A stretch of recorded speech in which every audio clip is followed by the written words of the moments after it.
You can do this.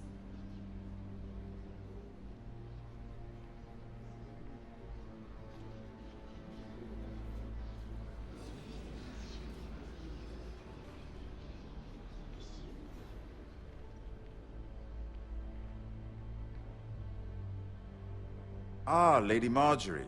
Aren't you looking lovely this evening? Lord Tyrion. Your Grace? With your permission, allow me to introduce Lady Mira of House Forrester.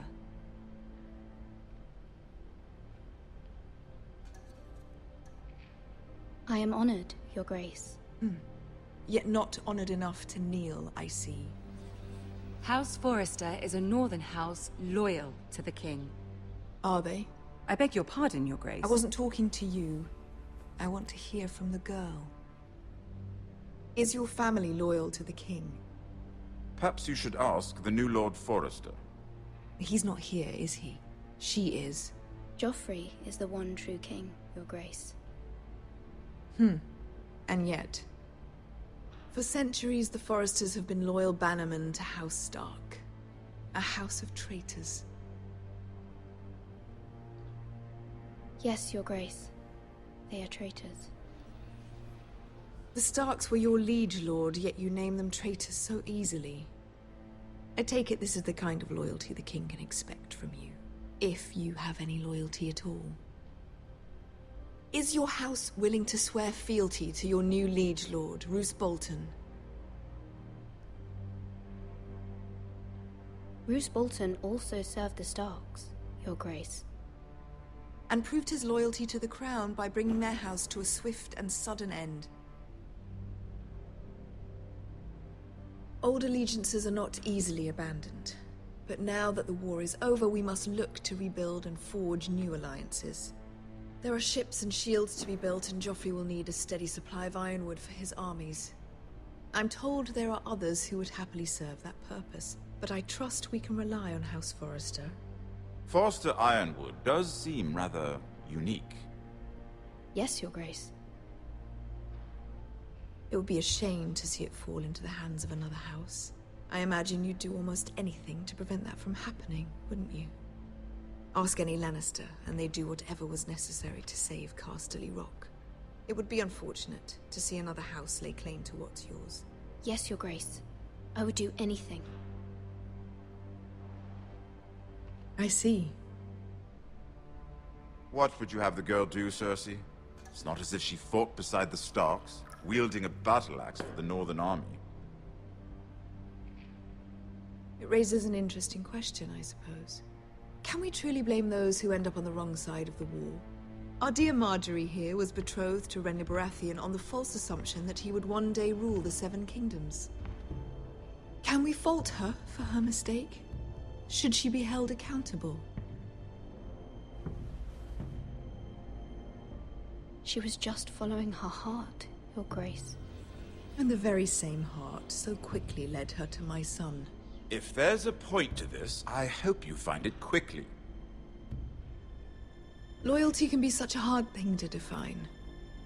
This city alone is filled with all sorts of ambitious opportunists looking to reinvent themselves, pretending to be something they're not. Who knows what lurks within their hearts? You are a girl from the north, here in service to Lady Marjorie. One can only assume her interests are yours. Yet loyalty to a king, that must be absolute, beyond question. And if your loyalties were to become conflicted between your king and the very person whom you serve, what would you do then? I'm sure she would... Let the girl answer the question. Go on. I would be true to the king, Your Grace. Well said. I was beginning to worry you didn't have your priorities straight. She is a threat to the crown, isn't she? The most dangerous handmaiden in all of King's Landing. My sense is this girl will say almost anything to get what she wants. Which is not very encouraging.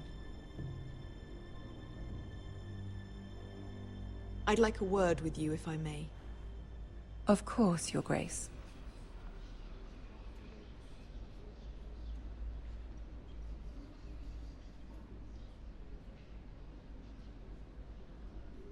I'll walk you out.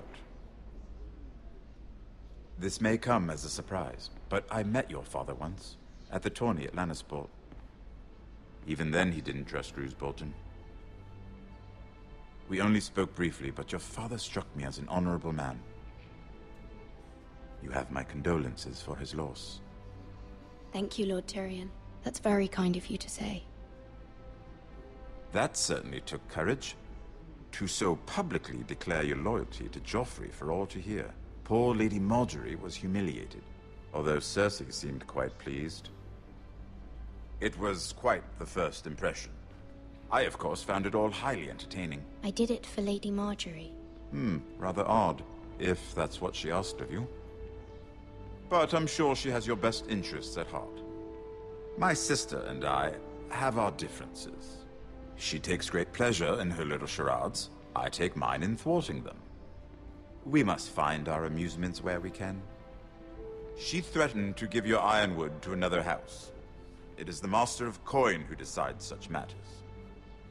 The Crown needs boats. Boats need wood, and I speak for the Crown in this regard, not her. What are you suggesting? I suppose the Crown could be persuaded to secure ironwood from House Forrester. Lady Margaery might not look favorably on such an alliance, and it would infuriate Cersei. Although what would be amusing for me might prove rather dangerous for you and your house. Are you willing to risk that? It may be far too dangerous. In fact, forget I even suggested such a thing. It's a risk I'm willing to take, Lord Tyrion. Please. You are a brave girl, aren't you? I'll consider it. Now, if you'll excuse me, I promised Sansa I would join her for dinner tonight. 3 beautiful bottles of Dornish wine await my arrival. The mere thought of them makes me thirsty already. Thank you for the advice, Lord Tyrion. Just be careful. This is not the North. King's Landing can be a nest of vipers to the uninitiated.